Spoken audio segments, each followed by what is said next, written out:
Hey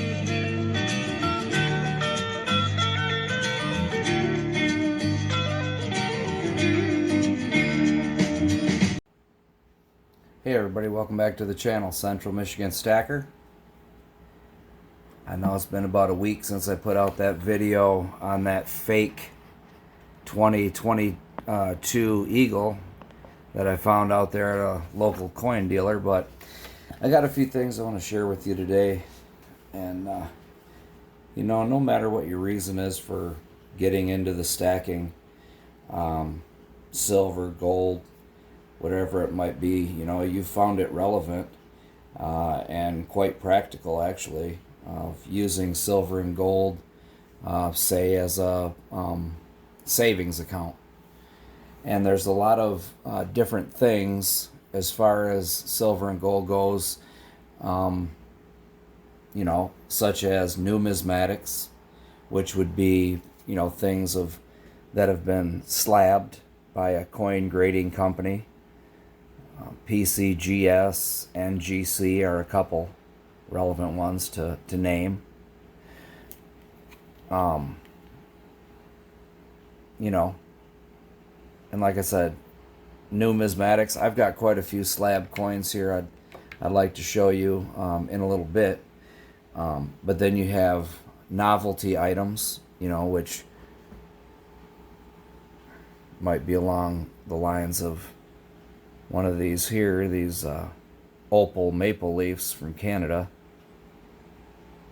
I made these a couple years ago already, but low mintage, 500, 500 of them. That's one style they made. The other style was this one here with the red stripe going through it. Pretty sweet. 500 of those as well. But I would consider that novelty, not really numismatic, as far as a brand new, 2022 Panda is going to bring a few more dollars because of the numismatic value. More so than a novelty item like, a maple leaf that's got an opal cutout. But, another thing I want to talk about here is silver and gold as far as being a hedge against inflation. I mean, I'm seeing it sit really stagnant. Silver at $20 an ounce and gold right around $17.90, $1,800. Is it time to buy the dip? How far is this market going to fall? Honestly, I mean, I'm watching other things as well because I'm a tradesman, and every now and then I've got a copper bin to take back, and I'd rather take it back if copper's somewhere around $4, close to $5 for number one, rather than say $3 or $2.80, something like that. So I keep an eye on not only gold and silver, but even the crypto market. Let's talk about that for a second. All the crypto markets, the altcoins, the stable coins, Bitcoin, Shiba Inu, Doge, they're all down. Bitcoin's down to 19,000. Shiba Inu dropped to 0, back down to 5. It's dangling right in there, 4 or 5 zeros. I mean, at one point in time, it was 4 zeros and an 8, 8, 9. People were making money, but everything's dipping. I mean, you got a lot of nervous people out there and whatnot, but if you haven't, invested any money in the crypto space, the fact that it is down so far, it may be, your chance to get in if you're looking to, dabble in it or possibly get a substantial position. It'd be up to you. It's your money, what you want to do with it. Here's another item I'd call novelty. It's a Libertad. I believe they ran this underneath what they call the elements. This one's just got a real sweet lightning storm in the background.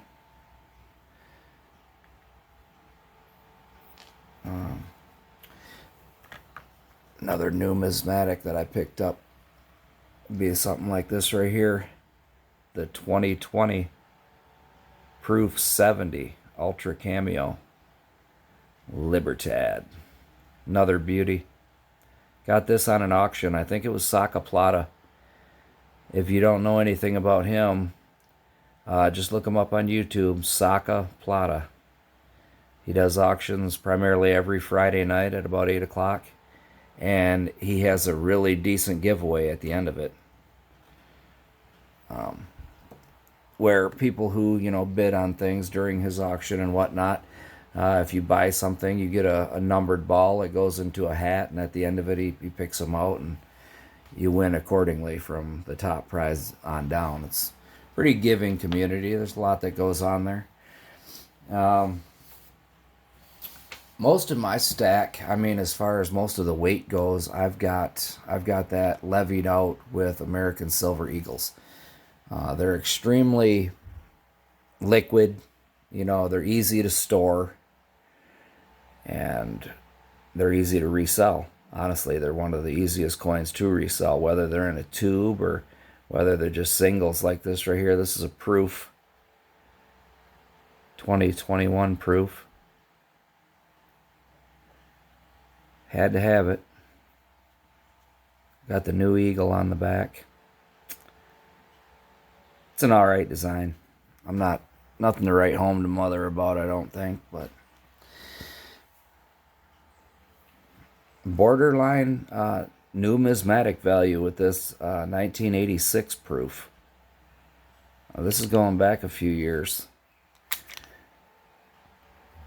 And they're getting harder and harder to find. I believe 82 was the first year they started making this style Libertad right here. And this is an 86. I think I paid $50 for it, honestly, when I bought it. Wasn't a terrible buy by any means. The U.S. government made these 1 year. Now, it's not slabbed. However, I believe it's got numismatic value. It's the 2001 P Silver Buffalo, $1. They were going to start running them just like they run the Eagles, but for some reason they didn't. I think it would have been a sweet dollar to run for a few years. Almost every bullion store runs a Buffalo and an Indian, and they sell out like hotcakes. So I think the U.S. Mint's missing out on a little something with this, to tell you the truth. They should go into a line of creating them. And not only that, but how about making a few smaller denominated gold buffaloes as well, like the nickel and say the quarter ounce, half ounce gold buffalo, rather than just 1 ounce gold buffaloes. They would sell like hotcakes, I guarantee it.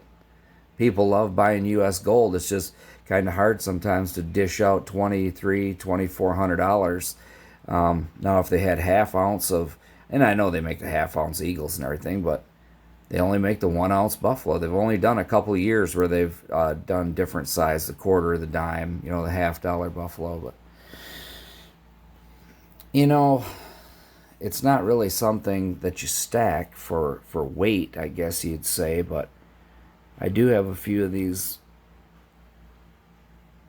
Just beautiful from the mint. Look at that, 1962. Not a smudge on any of them. They went right in here. All proof. Don't have many of these, but they're cool to have. I call it more of a novelty item. It's another one of those novelties. Like this one here. The Elements. Another sweet Libertad. However, just novelty, and there's no real numismatic value here. You're not going to send that off to be graded. Look at that thick thing with them plastic nubs in there or whatever they are. They may be some type of stone. I'm not sure exactly what those are, but novelty. This was something that I got this year that was real sweet, and that's the 2021 Peace Dollar, and I was actually able to get this MS70 high relief. And let me tell you, folks, there's not a lot of these out there. just like there wasn't a lot of the original in any way, shape, or form, even close to MS70s primarily. Very hard to find a high grade on these, but I'm glad they redid them, and I'm glad I got one in a perfect grade. That's something to have, I believe. I couldn't be happier with that grade on this coin. How could you be? Perfect shape. MS70 2021 piece dollar. One of my favorites for sure. And then I was able to find this numismatic beauty right here. Look at that. PCGS 1886 DMPL. And for all of you that don't know, that's deep mirror proof like. Look at that reflection on that beauty. Talk about a mirrored finish. And then you've got that frostiness on her head right there where you really don't get the mirrored finish in the background. All the way from 1886. Well over 100 years old and still looking like a mirror.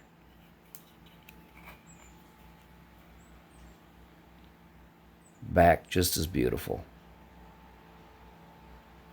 Now that's got numismatic value to it. And so does this, but for quite a different reason. This is a Carson City, and I showed this in a short I did a week or so ago, but I just can't get enough of it. Rapidly growing to be one of my favorites in my stack. The 1882 Carson City MS64. And everybody knows the Carson Cities were the ones they primarily minted the least of as far as the Morgans go on a yearly basis, and to have a few like this that's a treasure as far as I'm concerned. Central Michigan stacker, you know what I'm saying? And then you've got the bars. Here's a nice 10-ounce Engelhard. They call it a bull bar because of the what looks to be a bull's head right there at the beginning of the logo. These carry a high premium. The Engelhard 10-ounce bars. Thick and chunky. And looking sweet. I don't bother with plastic or rubber gloves or any other thing like that. With this bullion bars, there's no reason for it. And I got a real nice Monarch Precious Metals. Long loaf. Thick and chunky as well.